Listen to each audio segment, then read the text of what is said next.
And what are we doing instead?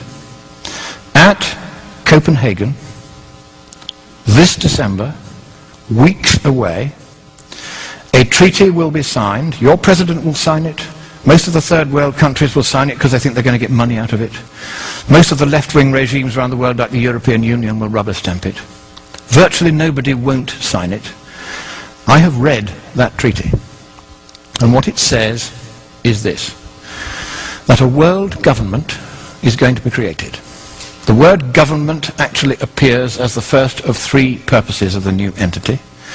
The second purpose is the transfer of wealth from the countries of the West to third world countries in satisfaction of what is called coyly a climate debt, because we've been burning CO2 and they haven't, and we've been screwing up the climate. We haven't been screwing up the climate, but that's the line.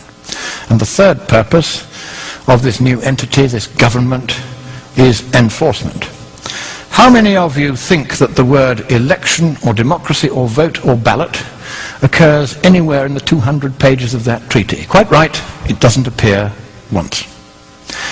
So at last, the communists who piled out of the Berlin Wall and into the environmental movement and took over Greenpeace, so that my friends who founded it left within a year because they'd captured it, now the apotheosis is at hand.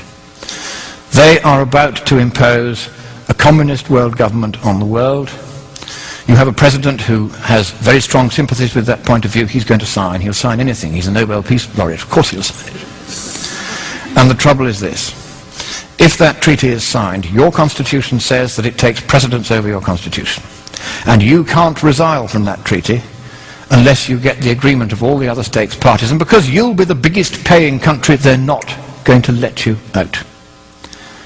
So, thank you, America.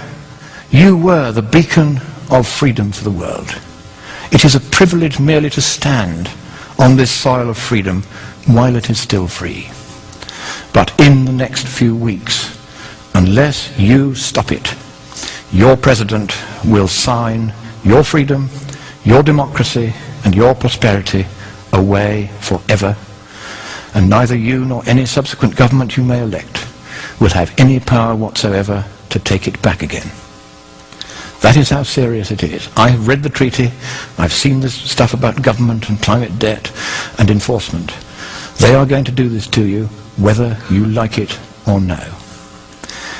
But I think it is here in your great nation, which I so love and I so admire. It is here that perhaps at this 11th hour, at the 59th minute and the 59th second, you will rise up and you will stop your president from signing that dreadful treaty, that purposeless treaty, for there is no problem with the climate, and even if there were, economically speaking, there's nothing we can do about it.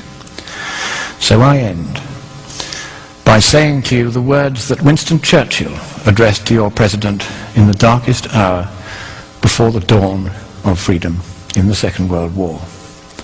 He quoted from your great poet Longfellow: "Sail on, O ship of state.